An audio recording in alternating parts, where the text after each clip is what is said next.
Hey guys, Erin here coming at you with another camera review, and today let's talk about the Lumix LX100 Mark II. Don't at me about this not having a lens cap, they didn't send me one. A great all-rounder of enthusiast compact photography, the Lumix LX100 was released in October 2018, which means it's now been on the market for nearly a year. It's an effective compact option for anyone who enjoys having full control over their exposure or shooting in RAW but doesn't want to mess around with interchangeable lenses or bulky equipment. With plenty of room for customization, it bridges the gap between the needs of an enthusiastic auto shooter and a seasoned photographer who already knows what they like.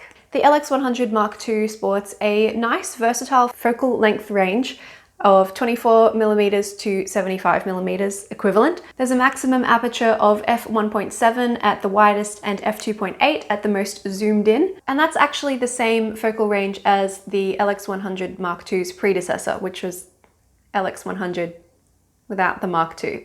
That's a pretty versatile focal length range, so at the wide end you can fit quite a bit into your frame. At the close end you could probably get decently close to something that's quite far away, and the mid-range would be really good for things like portraits or street photography. It's pretty hefty for a compact camera, weighing in at 392 grams, which is 13.8 ounces, including the batteries. But even if it is a little on the heavier side for a compact camera, it's got a lot of features, and that's probably why it weighs a bit more. This little pocket rocket actually borrows its sensor from the Lumix GX9, which was one of my favorite cameras from 2019, and you can see a review of that. I think it's up here. I think that's where it goes. It's so hard when you're in front of the camera to remember where the cards go. The resolution of that sensor is 20 megapixels, but you don't actually get access to the whole 20 megapixels with this camera. You only get 17 of them. That said, 17 megapixels is plenty of resolution for a compact camera, so I'm not saying that's necessarily a bad thing. Just not to expect the same performance out of this that you could get from a GX9, because they're still, even though they share a sensor, very different cameras. You also don't get the rangefinder design that you get with the GX9, and also, of course, this is a compact camera with a fixed lens. This is the only lens that you can use with this camera because it's attached, whereas the GX9 is a little mirrorless interchangeable lens camera, so you can buy other lenses for it and pop them on there for different purposes. So somebody actually asked me in a comment on my GX9 video whether I would rate this camera or the GX9 as the better one. You really can't, it's comparing apples to oranges, you know, you can't really pit them against each other because they're different.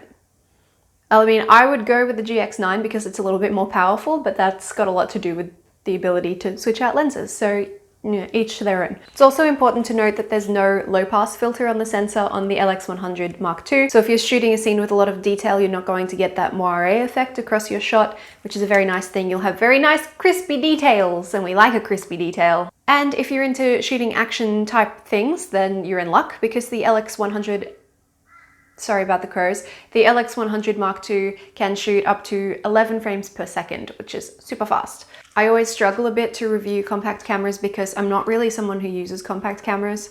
I've talked about this before. I have been known to call myself a full frame snob, and that's absolutely still true. I do also, besides my Nikon D850 and D800, I still have a Lumix G9, which I'm filming this on. So it's really hard to get the kind of results out of a compact that I like, because I like shooting in low light quite a bit, and I like really shallow depths of field. And even though you've got f1.7 at the 24mm end of the focal range on this camera, you're still not going to get the same kind of bokeh.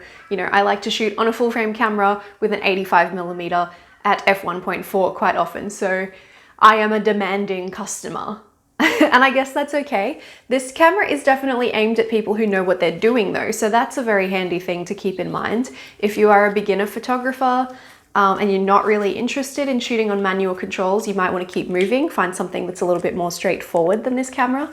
But if you're looking to learn how to shoot on manual or a semi-automatic shooting mode, what everything does, then I think this would be a really good choice because of the way the camera body has all of the controls laid out. So I love a compact camera with easy to access controls, because digging through a menu is the last thing you want to be doing. I sound real like Valley Girl just then, sorry. Digging through a menu is like the last thing you want to be doing. Sorry, I won't do that again. Probably wasn't even a good imitation, my apologies. But it's true, digging through a menu is really the last thing you want to be doing while you're out shooting. The way this camera body is set out really helps with that. So the LX100 Mark II has a dedicated shutter speed wheel on the top here. So it goes from +1 second, so longer than a second, all the way up to 4,000th of a second, which is really, really fast. Really, really fast for really, really brightly lit situations. And there's also a red letter A on there to signify auto. That's to the left side of the shutter button. To the right side of the shutter button, you've got a exposure compensation wheel over here, which is very handy when you are shooting on auto or semi-automatic functions and the exposure is just not quite what you wanted. I do tend to prefer to underexpose things just a little bit to keep a lot of detail in my shot, so I'll usually keep it sort of -1 stop or 2/3 of a stop or kind of that sort of area, just to give me a bit of extra juice when I'm editing. The shutter has a little zoom in, zoom out right here. I don't have the camera turned on. It's actually out of battery right now. Sorry, I used it a lot. Then you'll find your aperture controls over here on the front ring on the lens.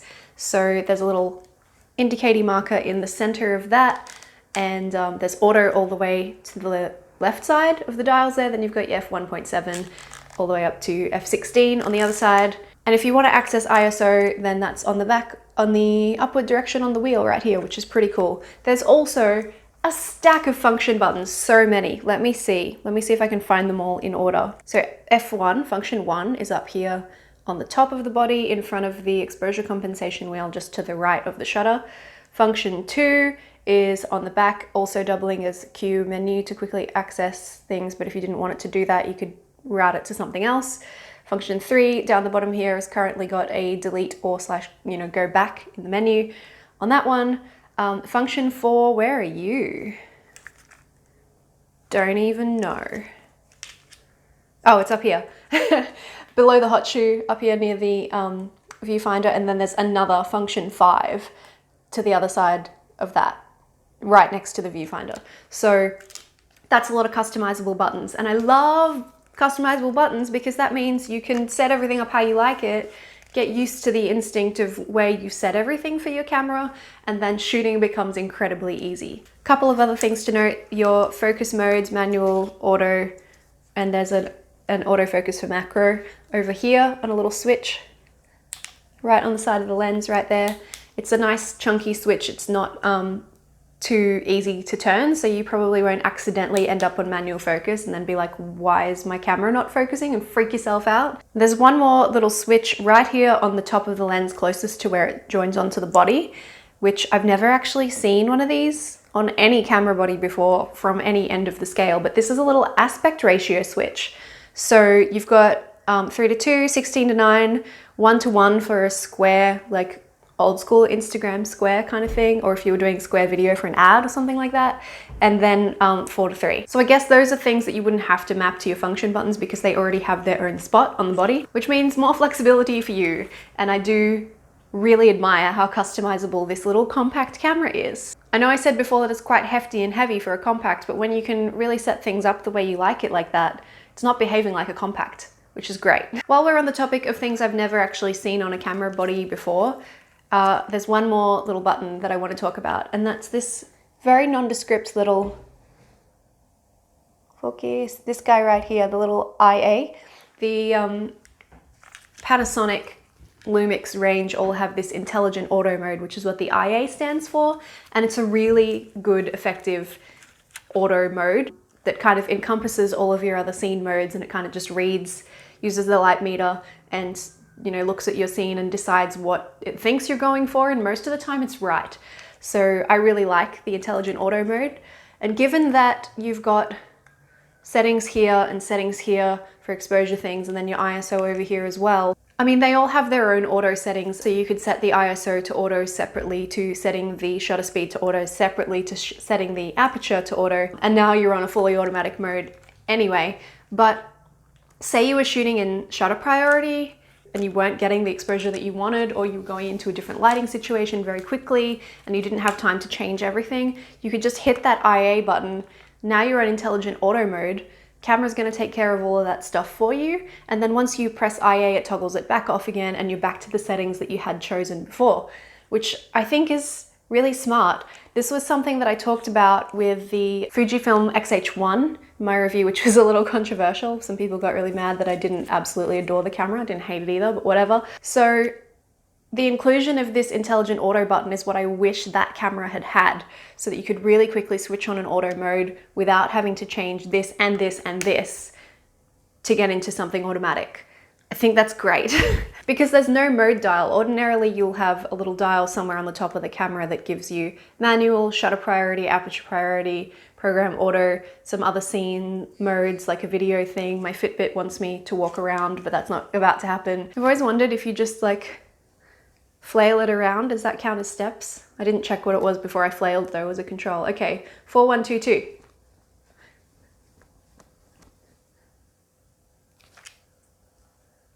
No.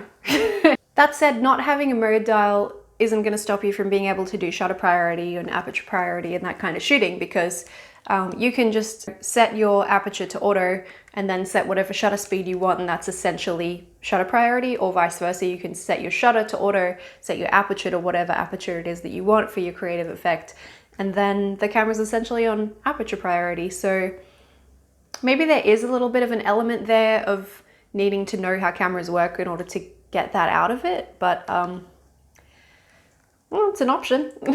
Video shooters, it's important to note that when you start recording with the LX100 MII, it will crop in just a little bit, so it narrows your field of view a little. It's not that 24 to 75 millimeter range anymore. It'll be more like, hang on, I'm not good at remembering numbers, 32 to 100. So that's something to keep in mind. If you need a really wide angle, then if 34 millimeters isn't wide enough for you, probably keep looking. Speaking of video, you can shoot 4K with the LX100 MII up to 30 frames per second, and Full HD up to 60 frames per second. If you like a little bit more frame rate action, there isn't any option for like 120 or 100 frames per second if you want to get that super slow-mo going on, but you can get a little bit of that effect from 60 frames per second if that's something that you're into. You've also got Lumix's signature Power OIS, Optical Image Stabilization, which will help to smooth out your footage. It's not going to make it amazingly super duper crazy smooth, but it is going to go a long ways towards not making your friends and family seasick when they're watching your travel videos, which is always a nice thing. That image stabilization will automatically activate when you're shooting in intelligent auto mode, but if you switch to sort of program auto mode, where you've manually set the aperture and the shutter speed and the ISO all to auto, then you can switch it off, or you can set it to just correct vertical shake, or you can set it to all around. And if you're into time-lapse or stop-motion videos, then there are options for both of those in the menus in this bad boy right here. Couple of quick notes for those who vlog and are wondering if the LX100 II might be the camera for you. The screen does not flip out in any way. It doesn't tilt, it doesn't rotate, it's not articulating whatsoever, it is fixed. So if you need to monitor your shot, you're gonna have to do that with the Panasonic Image app, which is still super easy and practical, and I did shoot another video on this camera recently. Can't remember which one it was, but I'll work that out and I'll link it up here. Oh, it was my G9 review, the Lumix G9. Pop that up here too. There's also no external mic input, so if you want to record audio, you might have to do it separately into your smartphone and then sync the audio later, which is not really a big deal.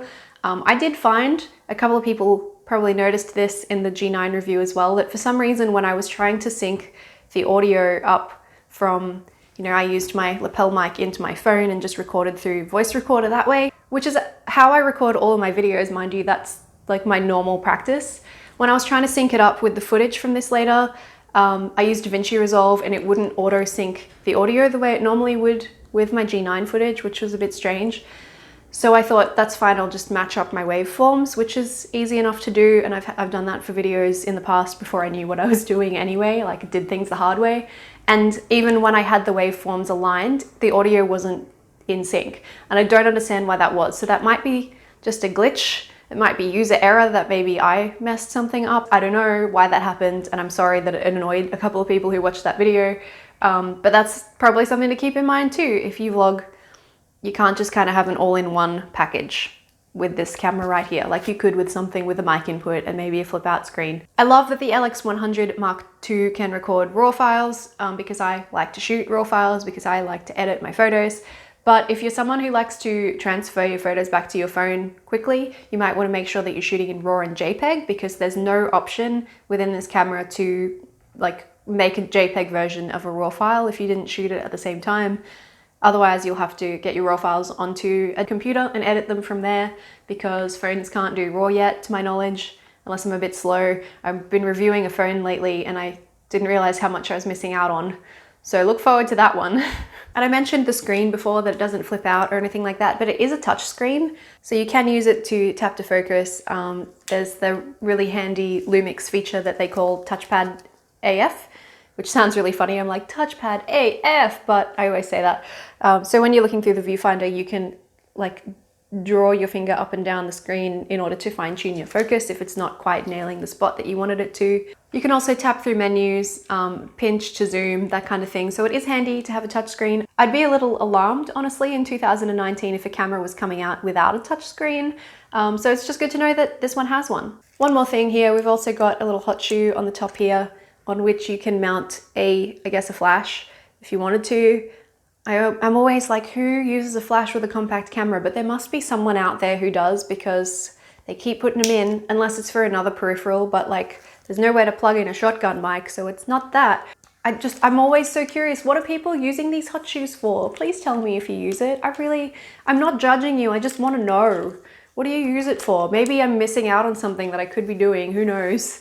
To give it a rating out of 5, I rate the LX100 MII 3.5 stars out of 5. I really like how easy it is to use. I really like how versatile and customizable it is. The lack of articulating screen is a bit of a bummer, and I wish it had that and maybe somewhere to plug in a mic, but then that would have made it bigger and heavier still. So, you know, I can be reasonable on that since I record externally most of the time anyway. Admittedly, it didn't leave me as excited as the GX9, but like I said before, you can't really compare a compact to an interchangeable lens mirrorless little beast. So, you know, that's a thing. It's currently retailing for $1,299.95 according to the Ted's Cameras website in Australia, Australian dollars. Thanks for tuning in. Thanks for tuning in, guys. I hope you enjoyed learning a little bit about the LX100 Mark II. If you have any questions, hopefully I can answer them. If you have this camera, would love to hear how it's been serving you. If you've taken some great photos with it, love to see, tag me. I'm on Instagram at Erin Smith Photo, on Twitter at Erin and the Light, ERINANDTHELIGHT, Erin and the Light.